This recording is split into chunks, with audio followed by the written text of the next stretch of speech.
All right, folks, here's something you're not hearing in the news right now. Russia and Saudi Arabia just signed a military cooperation agreement. And this is huge. It has everything to do with what's going on in Afghanistan. It has everything to do with what's happening in the United States. And folks, it has everything to do with biblically prophetic implications. Here's why. Let's get started with this because we don't have a lot of time, but let me tell you, this is a big one. This one is significant. I said this already.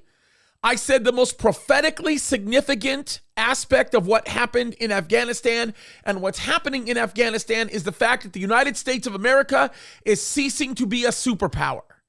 Now we know based on Ezekiel chapter 38 and 39, there will be no superpower to stop the forces that come against Israel. Russia, of course, being the leader of those forces. But what is even more interesting than that is as the United States ceases to be a superpower, the geopolitical implications of what's happening are unbelievably amazing. First of all, you got to know this.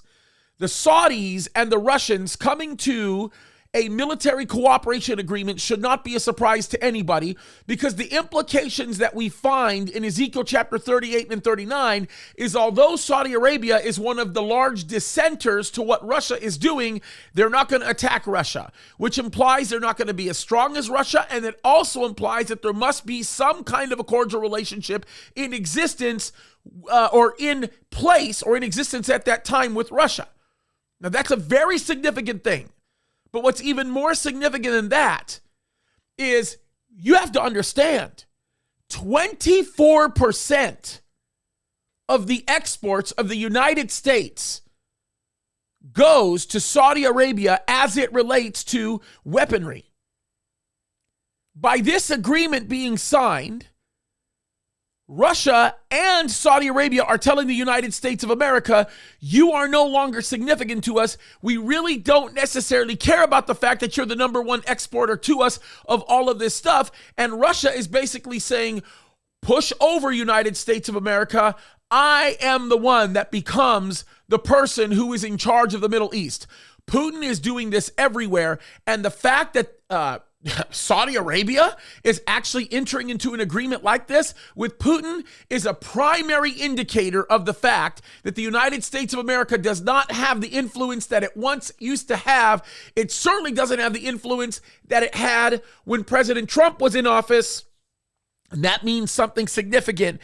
It means that the person who is the big player now in the Middle East is no longer the United States of America, folks. It is Russia, and we know that the leader of Russia is going to be the one that takes his nation, that takes Libya, that takes the Sudan, that takes Iran, that takes Turkey, that takes Ethiopia, and seeks to attack Israel. And nobody is going to stop that attack other than the Lord himself. There will be people who will be dissenting to it, but Russia is beginning to take over on a whole lot of levels, folks, in the Middle East. Now, I'm going to put a map up because I've put this map up many times before, but I really want to explain something to you. Understand the fact that now Russia is going to have a presence in Iran. They already have a presence in Iraq. They've got a presence in Syria. They have a presence now in the Red Sea because of their agreement with the Sudan, and they will have an enlarged presence in the Red Sea now because of their agreement with Saudi Arabia.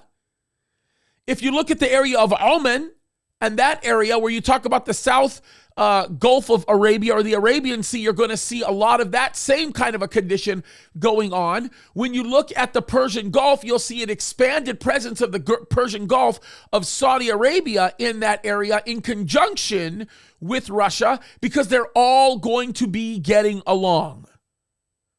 We are watching Russia's influence grow in ways we never thought they were going to grow. And folks, make no mistake about it, Russia is in Libya right now. There's a massive civil war going on between the two. Russia wants to be on the winning end of that civil war because they want to take control of Libya. Why? Because they want the majority of the presence that is in the Mediterranean Sea to be theirs.